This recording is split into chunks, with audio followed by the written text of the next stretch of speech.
walitti gadi yaanaadha. Mubaarak Musammaa laayivii isaa banatee gadi taa'ee nama kuma meeqa gasheetu eewutti gadi yaadu sii galee jalqaba amantii kee jaallatta taanaan amantii namaa jaallachuu yookaanis amantii kee kabajja taanaan amantii namaa kabajuun barbaachisaadha sii galee siif deebiin ani deebisu namoonni baay'ee si hordofuu namoonni baay'ee si ilaalu edheeniin deebii kana siif deebisa. Ani miliyoonoo ba'ee walitti gadi yaana miliyoon du'uu qaba. Abdiin isheen gubattee ciistu suni waaqa keenya kan isheen arrabsaa turte. Waaqni keenya muka kanaa ta'u aga nuti itti amannetti amantii keenya kana kabajuun dirqama keeti yoo amantiin kee kabajamuu barbaadde. Muka kanan si jedhee. Mukti kun waaqa koo ta'ennaan anitti amannaan muka kana kabajuun dirqama keeti amantii kee kabachiifachuuf. Kana beekuun barbaachisa. Isaan ala walitti gadi yaana mana itti asfaraarraatan qamisii haadha keessanii ol waaqa irratti fannisaati hundi keessa warrechi irra turtanii deemaatii sii galee qamisii haadha keessanii asfaraarraa. Yoomiyyuu sii galee biyyi Itoophiyaa suni biyya mootummaa qabdu. Biyya Oromooti sii galee biyya seeraaf heera qabdu. Kiristaanni dhugaan utuu jiraate jechuun kiristaanni kiristaanummaa isaa falmutuu jiraate abdii mashee gubattee ciistu kana siree isheedhaan fuudhanii mana murtii dhaabuudha sii galee mana murtii dhaabanii itti farachiisanii achitti hikimannaa ishee argachuudha qabdi seeraaf taanaan. Miliyoonis waan balleesseefitti adabama malee maaliif ba'a buraa karrayyuu yoonni ba'e qarshiin hin sassaabamaafi sii galee nama qarshii sassaabuu fi arginettani qarshiin hin sassaabamaa fi yoo sassaabuu barbaaddan anaan nawaama anaatu sassaabsisaa wanta isin gadi fiddannan ilaala jechuudha. Wanta isin gadi fiddannan ilaala. Afuuftu zimmi isin jennaan maal albaatu isinii akkamitti of ilaaltu. Amantiin kee amantii eenyuun caalu sii galee amantiin nama kamii amantii nama kamiin caalu kana diqimsuu qabda ishii maal albaata sirra miidiyaa irra teesse eewutti gadi yaa'e. Biyya mootummaan hin jirre jette moo biyya mootummaan kiristaanaa hin jirre sitti fakkaate biyyi sun.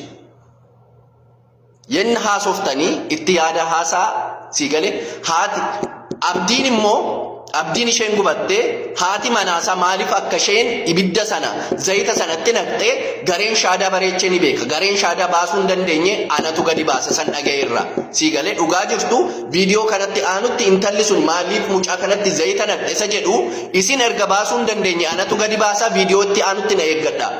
Kanuman sinin jedha kan asfaraarraatan deemaati qamisii keessan asfaraarraa amma namni quraana kee hin tuqnetti amantaa kee hin tuqnetti namni baalageen immoo kiristaana keessas musliima keessas ortodoksii keessas inuma jira sii galee nama tokkoo fi kiristaana hundaan asfaraarraa ataana muka sitti cabaan siin jechaa jira dhaga'i.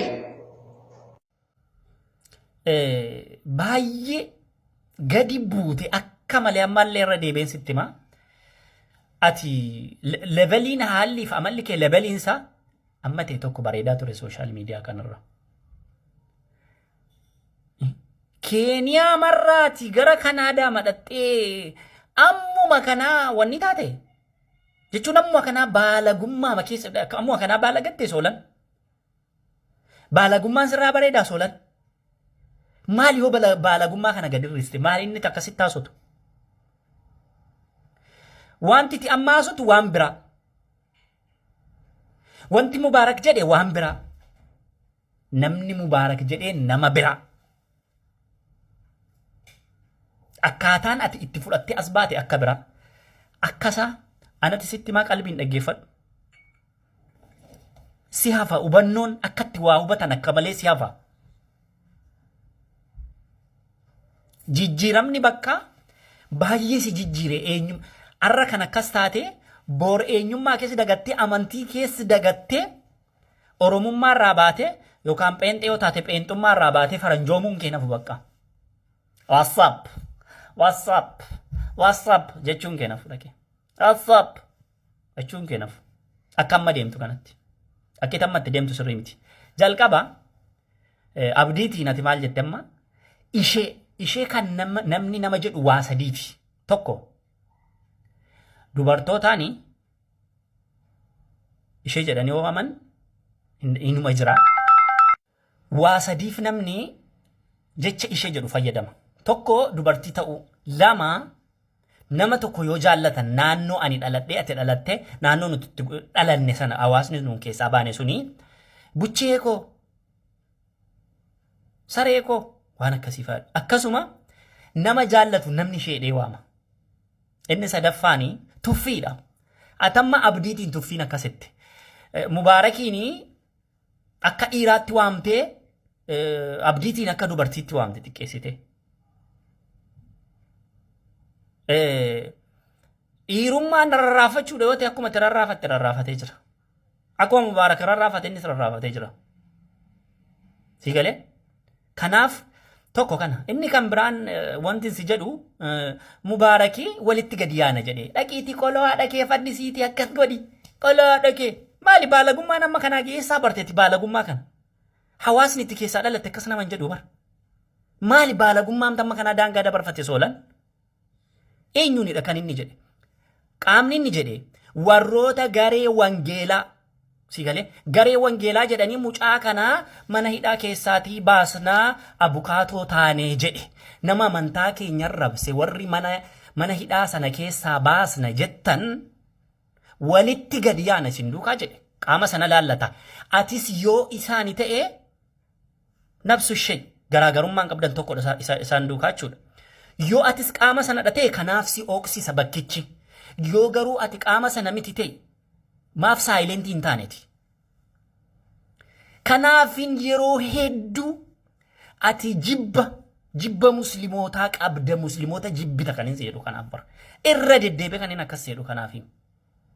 Si galee maali jennaan lafa nama dhukkubuu ammaa qabatu lafa garaan jiru miilatti ganaan fataadha Oromoon. Haqni afaan qabnaan funyaaniin dubbataadhaan si keessaa dubbata la si keessaa qalleedhee si keessaa dubbata. Ati amantii tokko bakka hin buutu. Bakkiti sabas bakka hin buutu. Oromoos bakka hin buutu. Wallaggaan bakka tokko bakka itti buutu hin jiru. Anis amantii bakka hin bu'u, saba bakka hin bu'u, ganda bakka hin bu'u, kutaa bakka hin bu'u. Akkasitti maxxansitti malikii kee. Si galee amma gaa Mubaarakiini akka waan Mubaarak nama beekamtii qabudha. Kiristaanaaf Islaama walitti naquuf akkas godhe jettee ajandaa godhattee as ba'uufidha.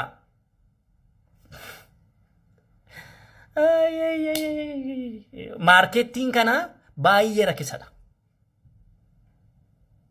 Baay'ee rakkasa waan rakkasadha akka malee. Piraayisiinsa baay'ee gadi bu'aadha. Waan gabaan sirraati bituu hin dandeenye fudhattee as baate. Kanaafuu waan kanatti milkaa'uu hin dandeessu si jedha. Siif galee akkasitti quba qabaadhu. Wanti nuti si hordofnuu fi waan ani akka kootti wanti si hordofuuf gaafa ati Oromoo beeloftu dheebottu sababa ati imimmaan ija keerraati gadi cobsitee boossuufidha kan si hordofu.